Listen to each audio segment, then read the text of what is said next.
Hello and welcome to the Wingnut Social podcast. I'm your host, the Grand High Poobah of all things at Wingnut Social, Darla Jethro Powell. And boy, am I excited by our show today because my very good friend, Nicole Heymer of Glory and Brand, is joining us to talk about all things getting traffic to your website. And not just any traffic, not just crappy traffic, but traffic that actually converts. Quality over quantity in a lot of the cases. But if you want quantity too for different situations, we got you covered. Don't worry about that. But first, before I get into that, a little bit of housekeeping. Wingnut Academy, right around the corner, launching. We're running through it, beta testing it, writing some last stuff, recording some last videos, making sure it is absolutely perfect for you. Head on over to wingnutsocial.com. Check out Wingnut Academy for announcements for when that bad boy launches. If you attended our webinar yesterday, in May 24th with Nicole Heymer. Thank you so much for joining that absolutely free webinar. I know that you got some incredibly valuable takeaways because she's brilliant, as you're going to see on this podcast episode here today. And if you haven't been attending the Wingnut webinars, head on over again to Wingnut Academy in that drop down. Every month we have either myself or an expert guest discussing things for your business in order to improve your interior design business, your architect business, or hell, just business in general, really. A lot of the same processes and techniques and philosophies and what's the word I'm looking for apply. So head on over there and make sure you check that out. Okay, that's it for housekeeping at the moment, but y'all know what time it is. It's time for mini news sesh. Yeah! Okay, welcome to this week's mini news session. This is Emily Lisi, Digital Content Manager here at Wingnut Social, and today I'm joined by Alicia McAfee, our Social Media Manager. And today, we're going to mix it up a little, and we're going to do less of a news session and more of a kind of a tips and tricks type session. So, Lisi, what tip do you have for us? So really, I just wanted to talk to you guys today about showing up on social media, right? And your stories and showing your face and your personality, because so many times I see people who, we do a strategy for them, or they might even be a client of ours. And there's only so much that we can do as far as they provide us the content and we work with that. But we can't post pictures or like stories of their face because we're not with them all the time. And so I feel like it's super, super important when you are on social media for your business to be posting your face, showing up on stories, taking videos throughout the day, kind of a day in life type of thing. I see that. And there's so much more engagement when you do that. I know personally when I'm consuming content, I'm on Instagram and I'm looking, and when I see someone like, oh, this is my day in the life of a social media manager or day in the life as an interior designer, I definitely watch those stories more. It's just interesting to me, and it's simple things. Sometimes they're like, oh, I drink chai lattes every morning or something like that. And just getting to know them is really kind of what entertains me. And yeah, I follow people for business tips or business advice and stuff like that. But really kind of what keeps me engaged is the personality and the people. So I feel like that's super important. Oh yeah, I completely agree. That's a huge tip that I think a lot of people maybe know about, but they're not implementing themselves. And I can even think of like huge brands that have hundreds of thousands of followers or even millions of followers. They're not getting like any engagement on their posts. Smaller influencers with like 5,000 to 10,000 followers might be getting 3 times the amount of engagement that a huge brand like that is getting. And I think that really shows the impact of having putting your actual personality out there and not just being a lifeless, faceless brand. And we can actually see this in the data of our actual clients here at Wingnut. We've seen recently, in recent years, posts that show their face, even if it's just, an iPhone picture of them doing a silly face with their team. That can often perform better than a beautiful professional shot of one of their interior designs. Now, it's not always going to, but we have seen instances where it does. And that just goes to show that personality should always come first, and just so important. Oh, absolutely. And, like an Instagram account that comes to mind is Grow Playrooms. That's GROH Playrooms.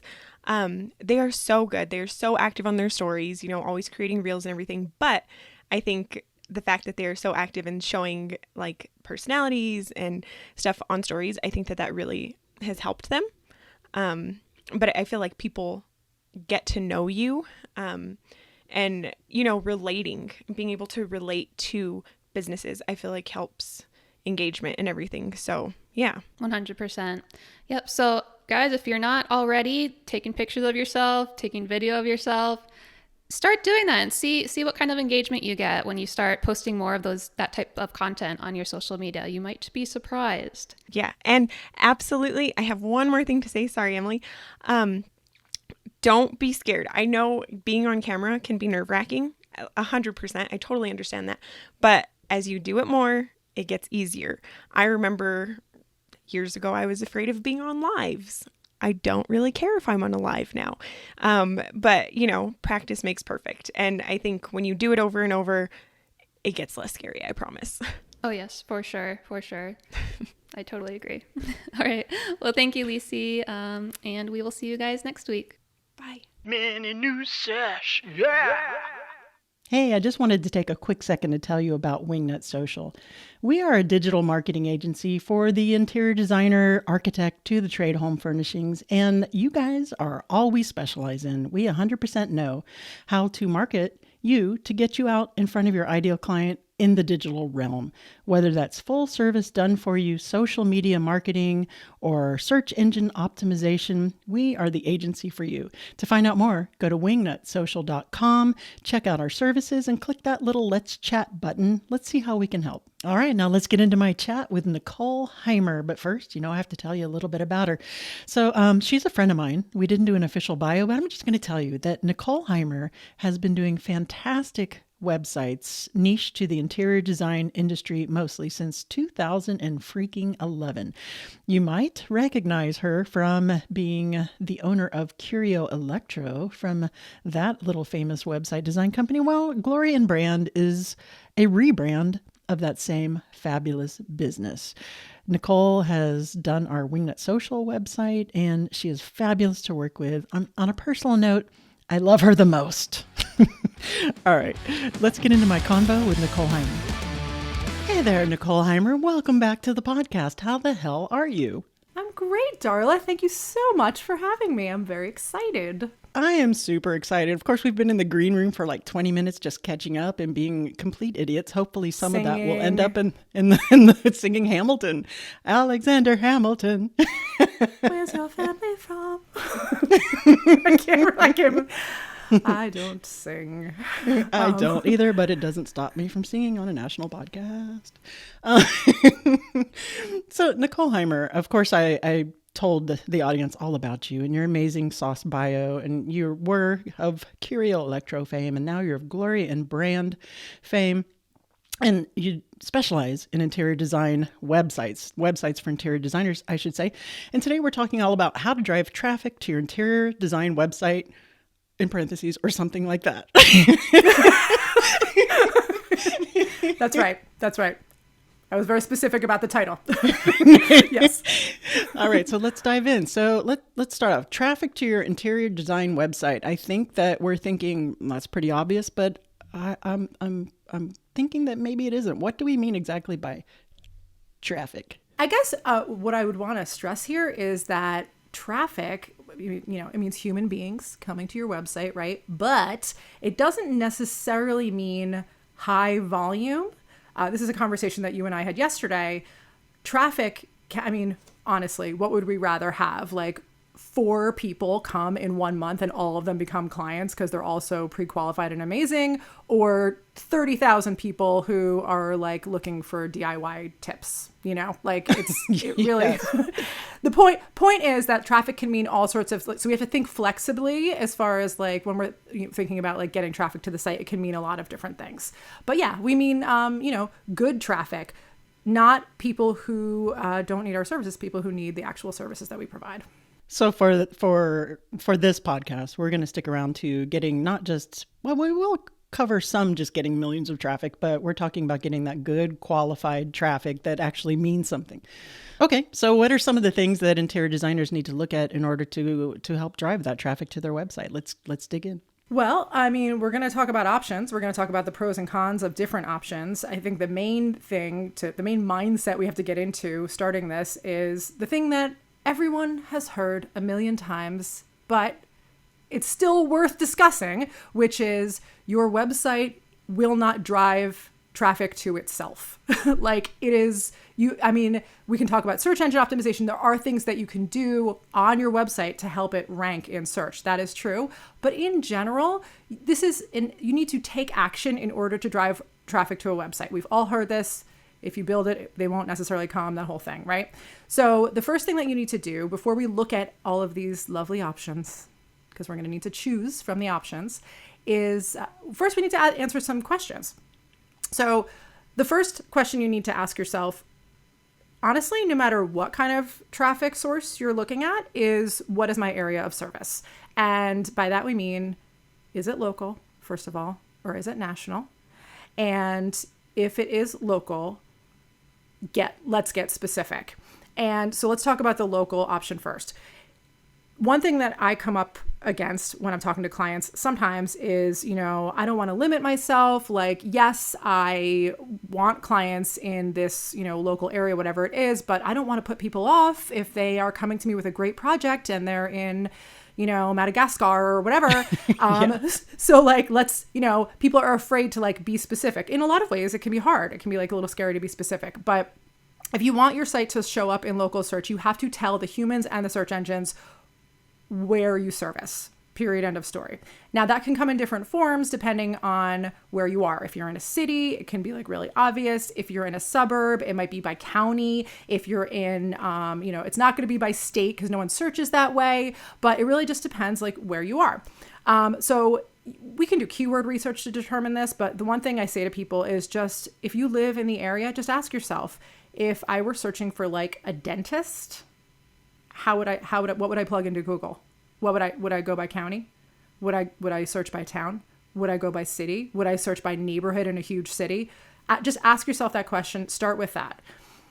And then if we're talking about national, I mean, it's a totally different thing. If you're going to try and reach a national audience, then your only real hope of being found through search is to niche, is to have some kind of like, this is the specific thing that we do. Because you're not looking to be found for like interior designer USA. That's not how people search, of course. Yeah, you're not, unless you are, right? And that's very good advice. And I will tell you, having just undergone a root canal, that if I were looking for a dentist, I would search dentist who knocks your ass out. But that's a really good point. So the majority, it's a niche, right? It is. It really is. So the majority of the audience listening in the interior design architecture space does depend on that local traffic in their local market. It butts in the door. Yeah, exactly. So that's really important advice. And I think that the misconception, as you said, to your point, is that they just think, okay, my website's done. It's done beautifully. That's great. I'm just going to sit back and wait for them all to come in. But you do have to make sure that your keywords and your copy on your website and your blogs on your website, and, if you're sharing blogs or doing guest posts or anything, do match like interior designer Miami or knockout dentist Miami. Knockout ass down dentist. Yeah. I mean, but again, it's according to whatever type of traffic we're talking about, whether it's social media, you have to know what area you're servicing, right? If you're going to get specific to try and reach people, or if we're talking about paid ads, you have to know what area you're servicing, like all of it. You have to know, no matter what method, networking, no matter what method you're using.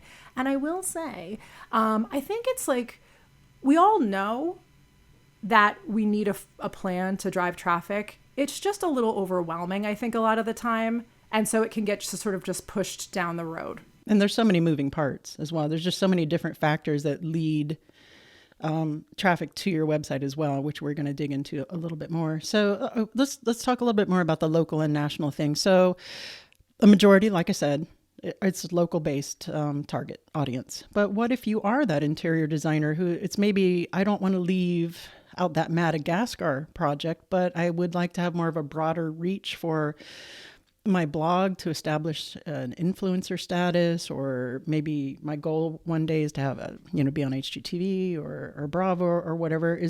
Can you do both at the same time? Is there a strategy for that? I mean, I know the question I'm asking you. I mean, the answer. Ta-da, you already know. Ta-da, I know it. Yeah. Here's what I would, I'm curious to know what you're thinking for this, but here's what I would do in that case. I would focus on local search engine optimization to really create a stronghold in that area where like your local people, excuse me, who have intent, who are like, I would like to hire an interior designer right now. I have a house. It needs a thing. Those people, you want to show up, and it's credibility also. And then if you're looking to build a national brand, you really want to focus on the social media option and building an email list, both of those things, because I mean, that's how you get in front of those bigger volumes of people. And I was just talking to someone the other day who she was talking about getting book deals and how all of the publishers, they want an email list because they want you to have that control over your audience, and they want to be able to market to them directly and not have to worry about algorithms and blah, blah, blah, blah, blah. I like that as well. Or if you're doing paid ad campaigns, or if you're doing keyword, you can absolutely do both, but Yes. you have to kind of double your efforts. Like one blog is locally focused, one blog is more nationally focused. You're marketing this campaign on Pinterest versus you're marketing this campaign on Instagram in your local market and geotagging it. That could be a whole other show. Yes, for content, I mean, that you're right. That's a whole other discussion, because you can go with two different approaches for your content, one more local focused and one where you're just really looking to rank for like those like high volume traffic driving, get in front of your audience keywords. One thing I will say, and we'll get into that when we talk about search engine optimization as an option, like some local tactics and, versus some national ones. But even if you are doing some blog posts that are like more high volume, that are not going to get in front of your target client locally, that is still beneficial to you, because when Google sees that you're getting traffic and people hanging out on your website, it's going to raise your domain authority in their eyes, and then you're more likely to show up in those local searches. So there's no harm. It's good. And it's credibility for those local people. I think it depends on your finances, your bandwidth, how much time you have in order to do two different. I do like the idea of really making sure that your local is so freaking strong. Then once Yes. that's set up and established in your SEO and it's rolling smoothly, and that might take a year, it might take 2 years, who knows, on your efforts and who you have handling that.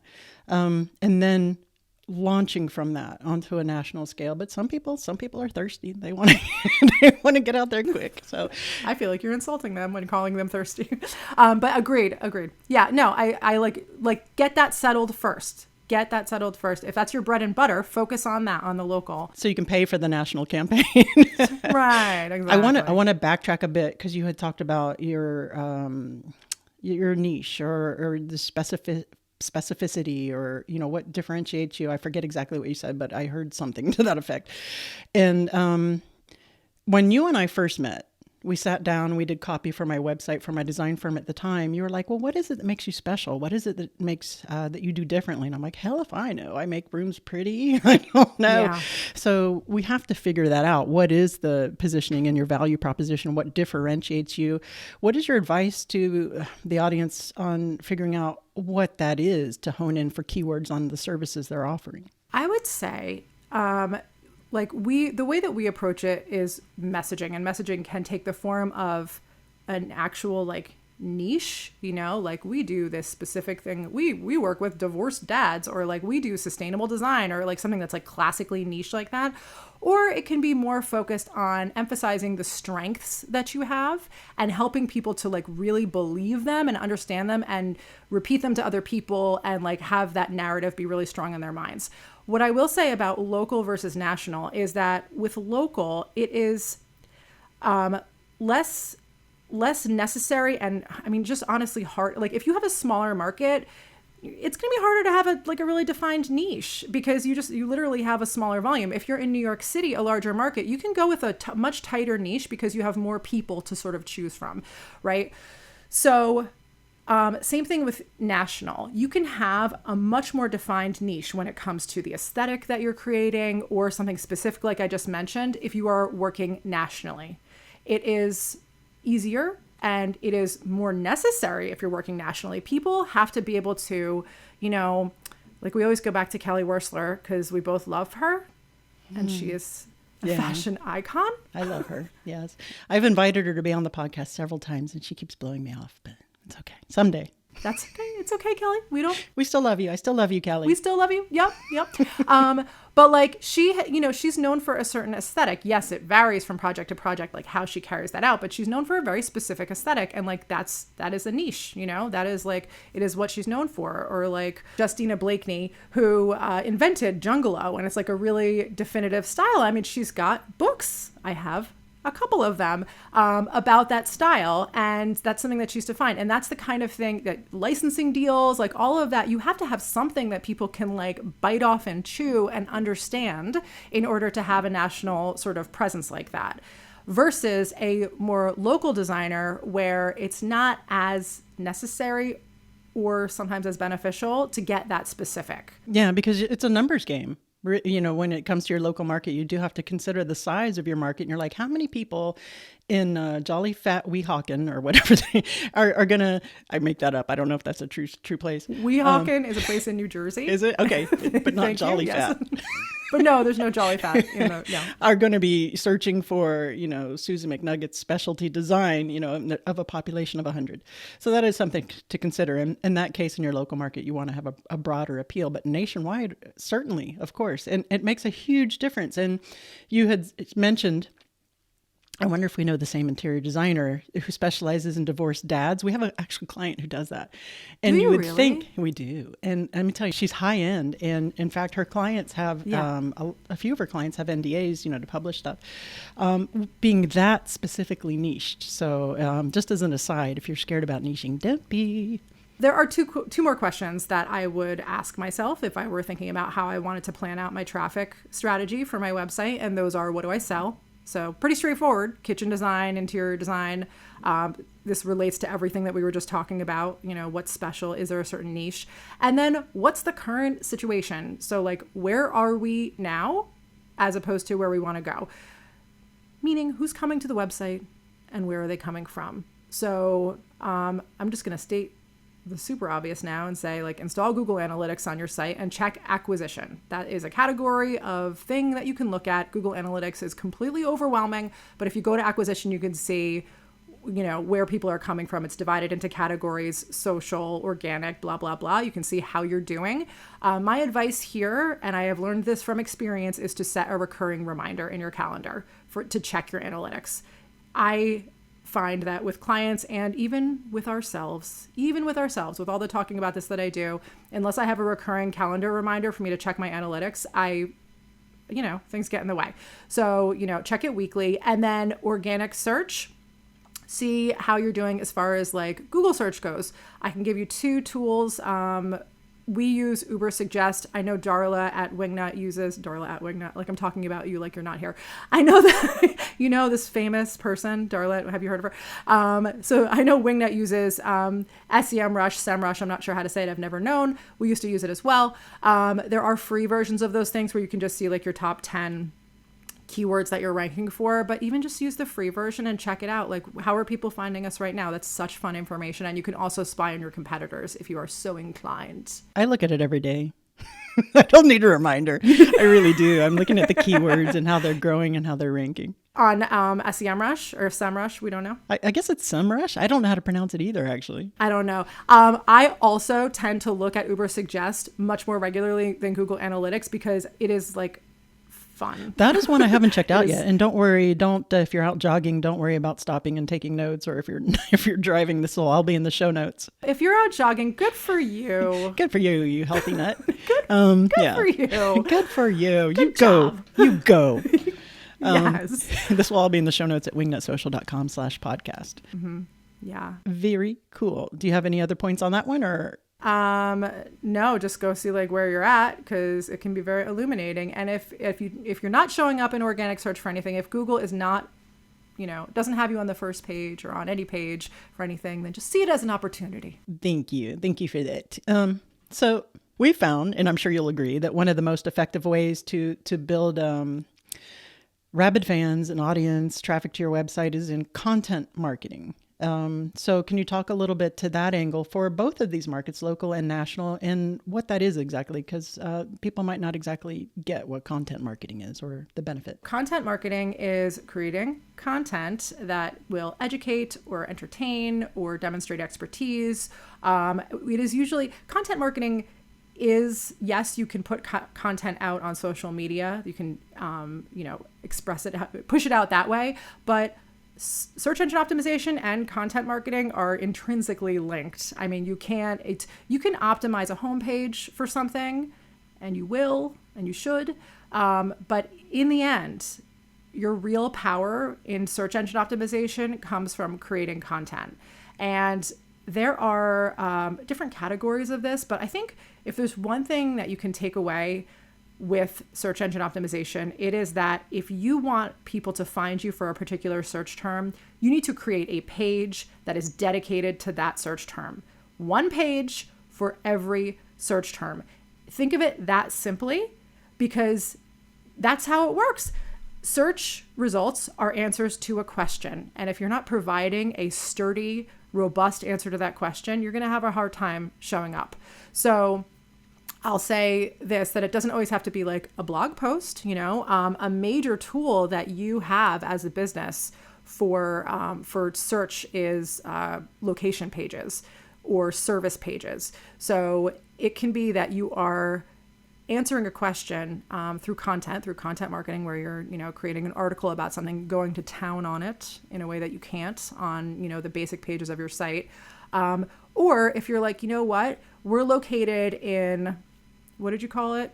Jolly Fats Weehawken.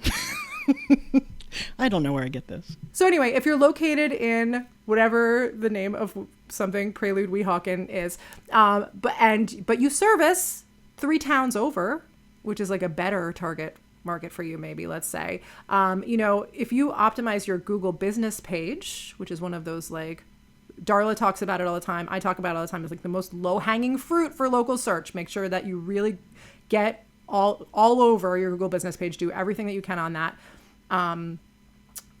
That's gonna, you're gonna have your actual location on that, so you're gonna have an easier time showing up on the map search for the actual town where you're located, let's say.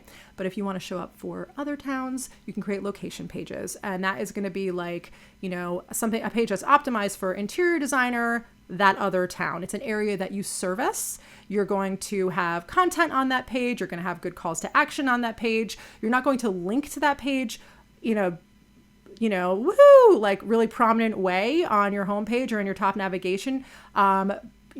We like to use like sort of like subtle secret links, because Google wants to see that you're linking to these pages, that they're like real pages.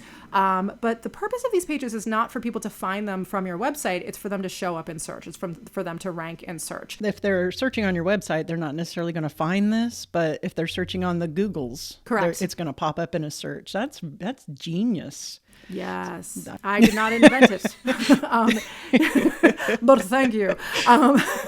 It's like one of those classic SEO techniques that's been around for a long time and still works. And the reason it still works is because, you can't trick Google. Don't even try. Google is smarter than you, but but it's real, because you're really answering the question of like, I'm looking for interior design services in said town. Hey, guess what? Here's a page that tells you about how we service this town with interior design services. And then here's some information and messaging. And here's a link to our portfolio. And here's here's some images of projects that we've completed in this town. And here's an easy contact, whatever. And here's a testimonial. Love it.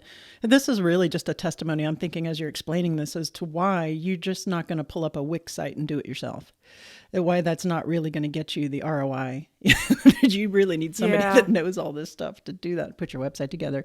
Do you know anyone that does that? Yeah, I do. I mean, maybe we've been doing this for 12 years. We've been doing this for a while, okay?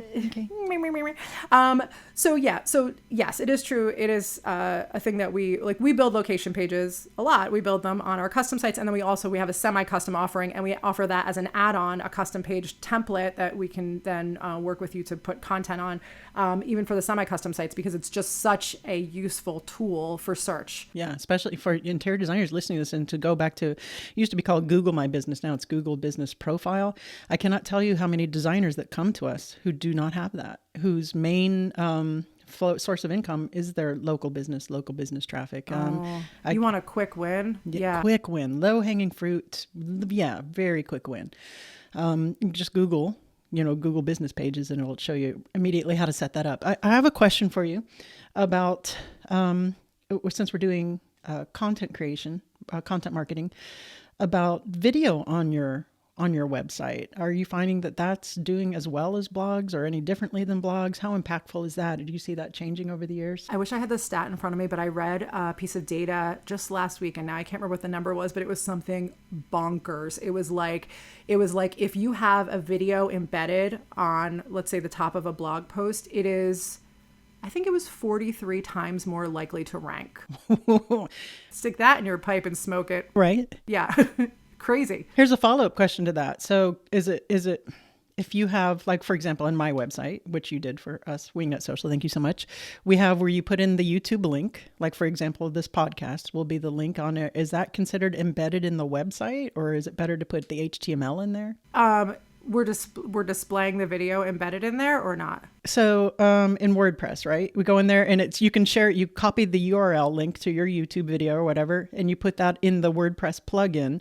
Is that as impactful as just taking the HTML code and embedding it in the actual page? You want the video to be embedded on the page. So however that is accomplished does not matter. It doesn't matter if there's like a little short code, or if it's like embedded with HTML. Like, it doesn't matter. What matters are two things. So benefits of this include time on page, so it doesn't matter how it's installed there. So when you have a video on a page, you're going to get much longer time on page, and Google loves that.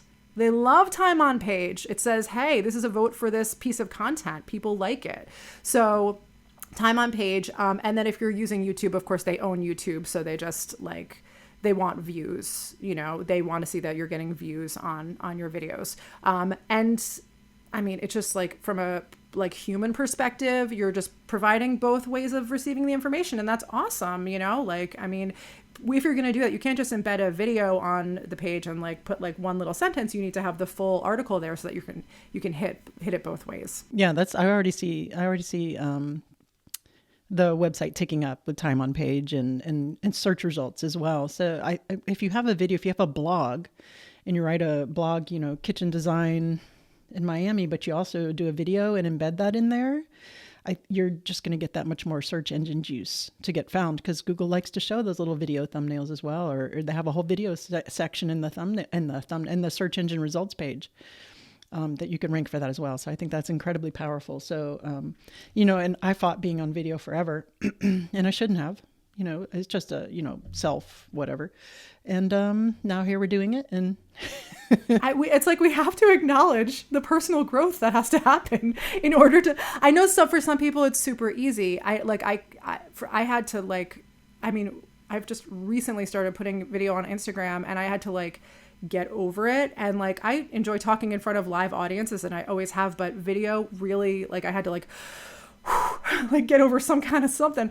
But yes, it's worth it though, to kind of push yourself, if it is a little difficult for you, because the benefits are huge. Yeah, I think I might have mentioned this on the podcast before, but we have one account that we work with, and they had 4,000 followers in November, and I want to say they have 34 or 35,000 followers now. And it's because God. I know, it's because they're actually taking the strategy that we created for them. They're like ideal client. They're the perfect student, and they're doing a ton of video and everything that we recommend. And of course, we're putting it out there in front of their ideal clients. I've had a couple things go viral and share, but video is, you're going to be surprised. So if you're out there and you're still kind of skittish about getting on video, do a few of them because it definitely will help you to be seen, visible, and impact that bottom line.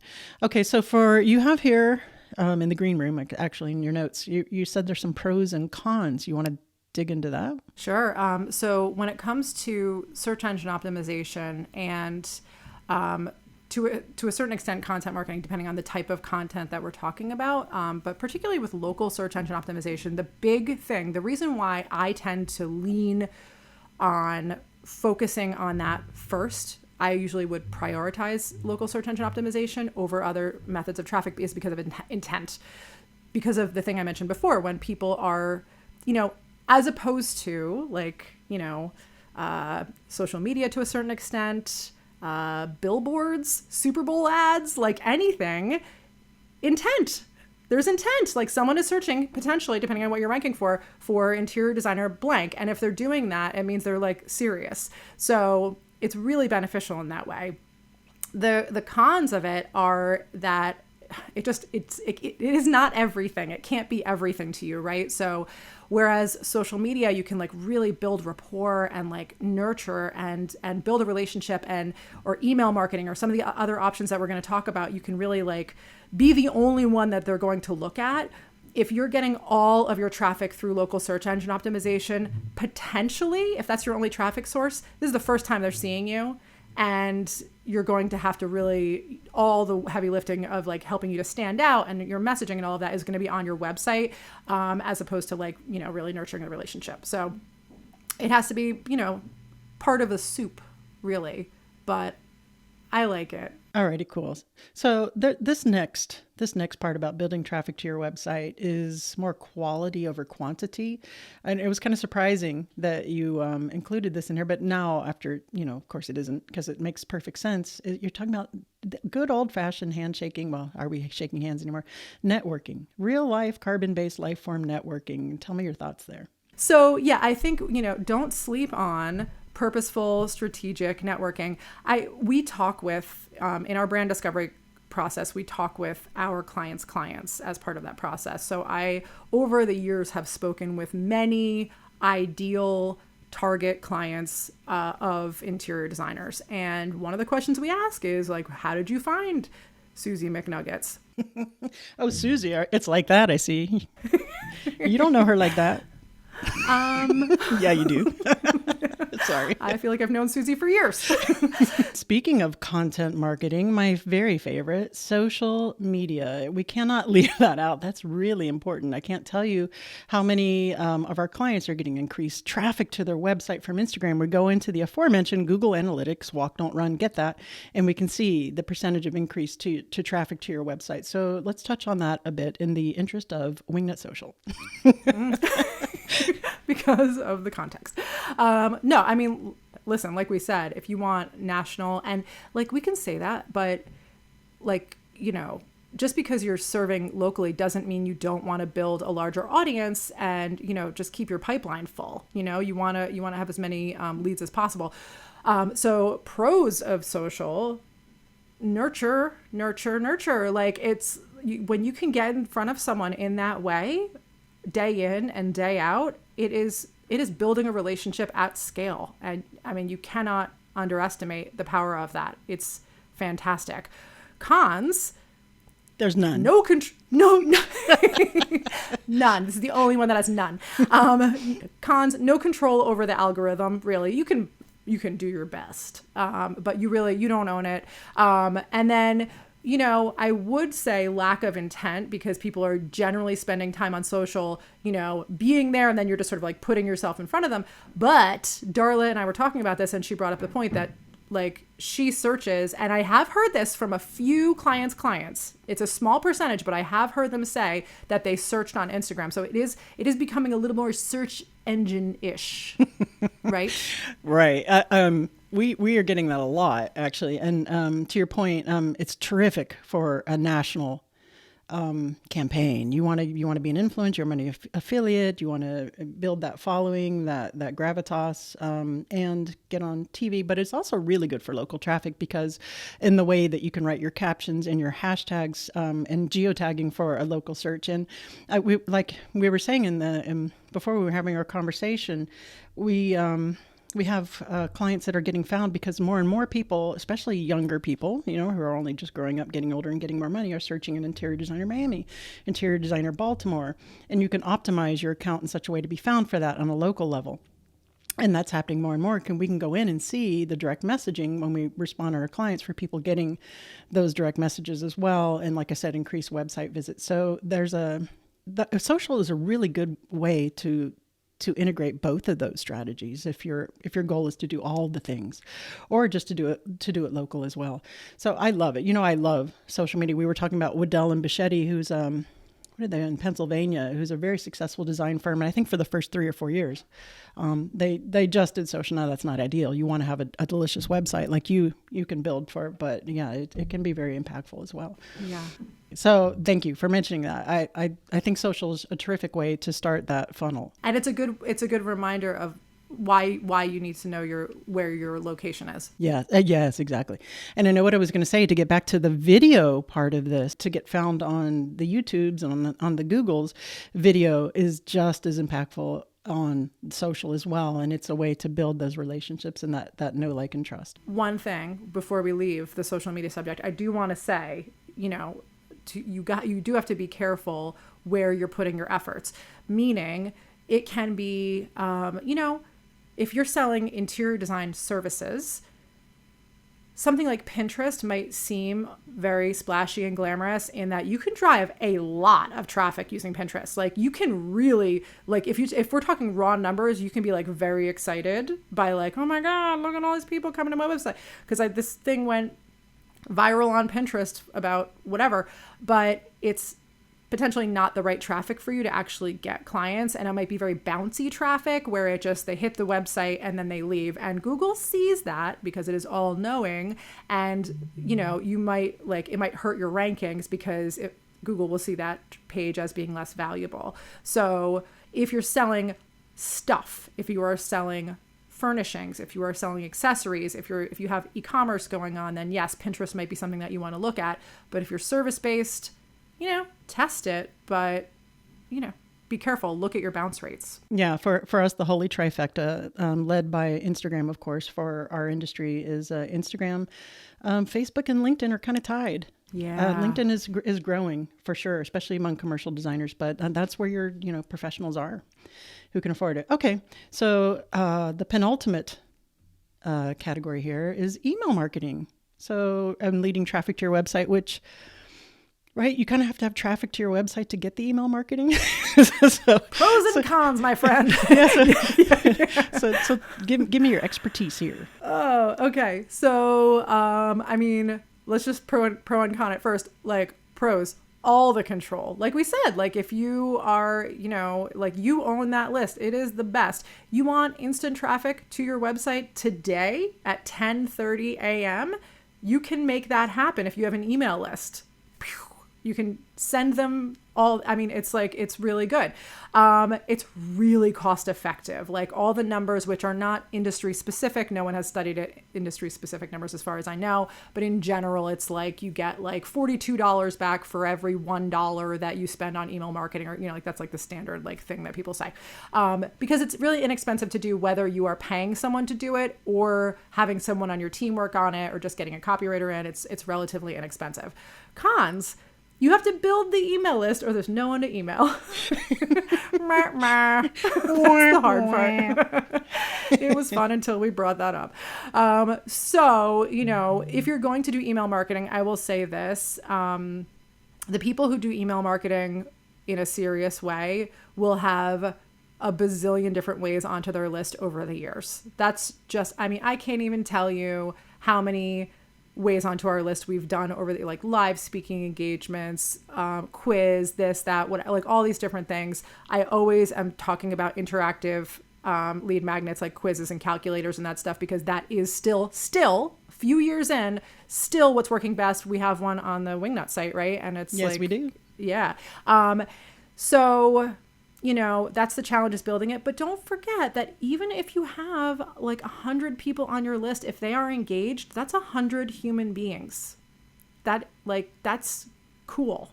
Don't not appreciate them. Yep. Okay. One more thing I would say about email is, one more con is a perceived con, which is that everyone hates email, and that everyone hates getting emails in their inbox and nobody wants them. And yep, right, Darla is pointing to herself for those who are listening to this on a podcast version audio.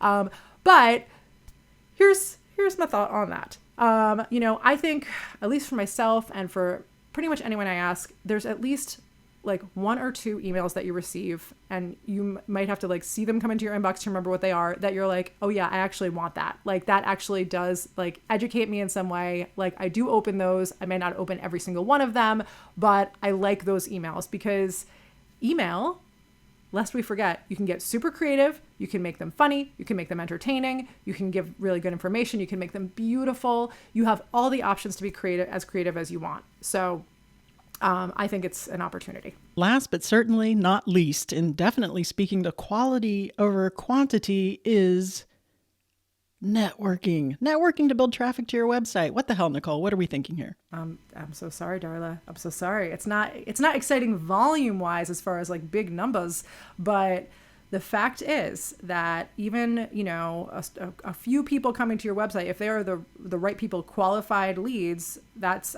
what you really want. And what we found is, we talk to our clients every time we do a brand discovery. So we've been doing that for 10 years or something like that. And so we've talked to a lot of clients and asked them questions like, where did you find this designer? How did you first hear about them? Every time. And yes, a good percentage of them are, as you would expect, referral, knew them from this thing, met them at this place, right? And then I would say it's growing, the percentage of people who are coming from local search and, search them on Instagram, to your point, like all of that. It's a percentage of that.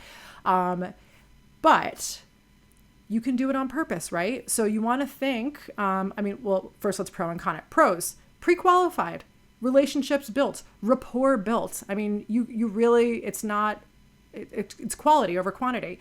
Cons, this is deeply unscalable.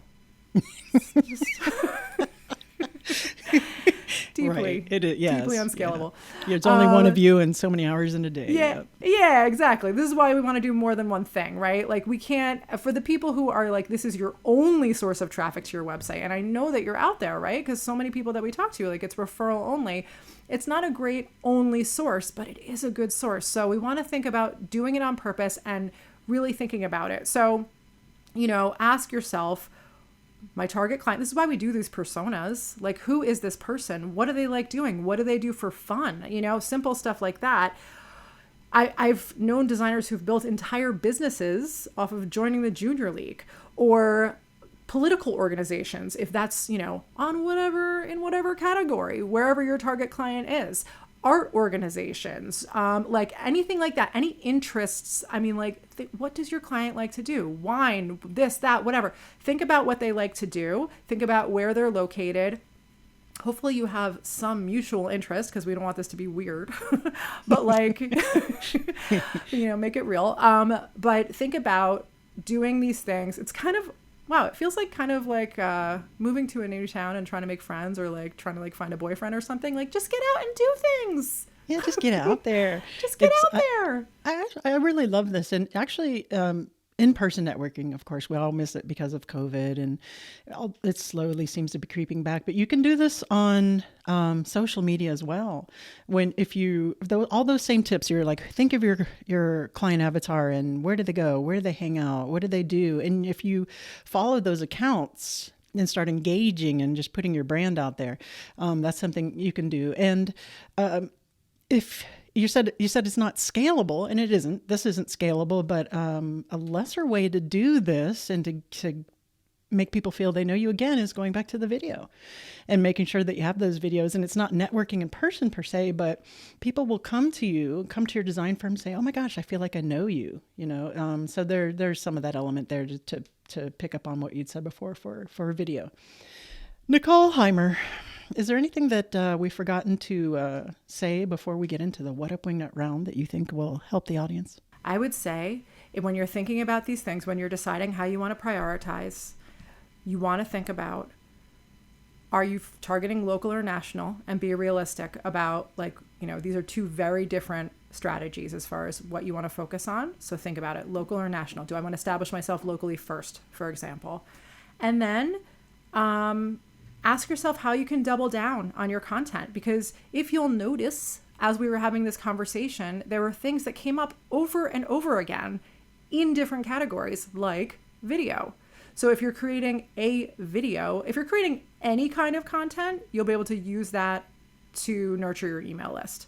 Any kind of content, written content, video content. If you put a video into an email, it's going to have between a 50% and 300% higher click-through rate than if you didn't put a video screenshot in your email, depending on who you ask. I've seen both stats in different places. So just think about how you can take one piece of content and use it for as many of these different traffic channels as possible. It's just going to make it more realistic. I love the synergy. I love how it's all intertwined and everything helps each other, and just to do it all together and to do it well is kind of difficult to achieve, which is, of course, if you're out there and you're doing interior design, if you don't have the bandwidth, you don't have the time for that, you need to hire someone like Nicole Heymer of Glory and Brand, or even your favorite, Wingnut Social, for marketing, just because it can be overwhelming. You can see there's a lot of moving parts. But hopefully these tips have been helpful to you, and at least getting you to look at your website in a different way and set up your goals there. Nicole Heymer, now I have to ask you, are you ready for the What Up Wingnut round? Mm-hmm. Now it's time for What Up Wingnut. What would the hashtag on your tombstone be? It would be a thing that comes up in conversations for me and in my brain all the time, which is yes and, which is an improv thing. Now, I don't do improv. Just put that out there. I don't have the talent for that. But it's this concept of taking the thing, whatever's in front of you, and saying yes and running with it and taking it one step further. And it's just a thing that I've noticed, like, every person I want to hang out with a lot is a yes and person, a person who takes the conversation thread and is like, okay, let's talk about this weird thing a lot and for a long time. Like Darla is a total yes and person. But it applies to branding for sure. You know, like, oh, we're going to like do this. Yes. And what else can we do? How can we take it further? And I just like, it's just something that sticks in my head, even though it's an improv thing and I'm not an improv person. I just love it. All right. You're stuck on a deserted island, but you can have your favorite food forever. What's it going to be? That is going to be bread pudding. Okay. It's the first thing that came to mind. Why do you look disgusted? I know it's hot out on this desert island. That's a good point, if that's what you're thinking. But yeah, I just love bread pudding so much.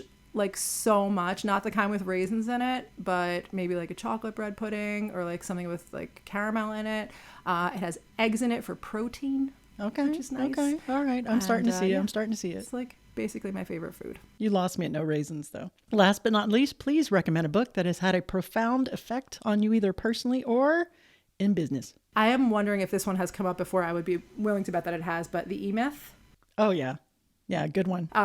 So that one really impacted me in a big way. When I read it, I've sent it to clients. Like, I love that book. And then in the similar vein, Clockwork by Mike Michalowicz. Oh, okay. Famous for Profit First, also obviously excellent. Like, that's a thing that we do. Profit First is awesome.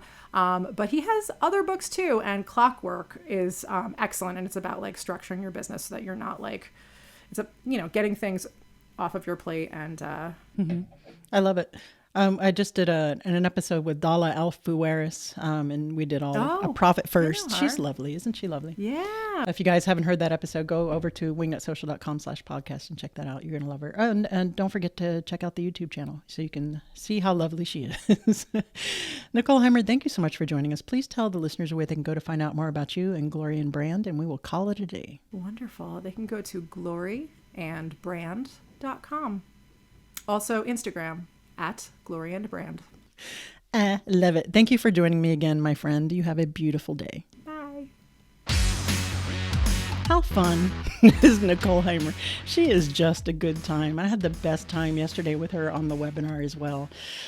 Just so full of knowledge. I'm telling you, if you're just starting your business, or if you're in your business for a while, or even if you're an expert and been in your business for 10 years and you think your website is, needs some help, don't just go on Fiverr and hire somebody who, doesn't really know what they're doing, doesn't have a complete discovery process, or isn't as knowledgeable as someone like Nicole Heymer of Glory and Brand. You're just going to end up wasting money. I'll tell you, I made that mistake. I actually had my website done by someone who wasn't Nicole Heymer for the design firm, and ended up, spending a lot more money than I needed to with some, less than ideal workings of the website, we'll say.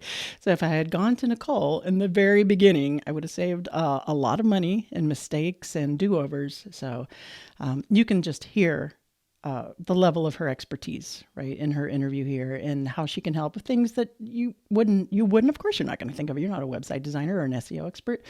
So she has you covered. So make sure you go and check her out at gloryandbrand.com. Thank you so much for joining us, Nicole freaking Heymer, my good friend, and have fun in Disney. I'm sorry I won't be there. That's it for this week, guys. Make sure to check out Wingnut Academy, wingnutsocial.com. And remember, get out there, get uncomfortable, which I sure do, and be great. Alexander Hamilton. Okay, ready? Where's your family from? Hey there, Nicole Heymer. Welcome back to the podcast. How the hell are you? Oh, hold on. This could be in the end. I love it.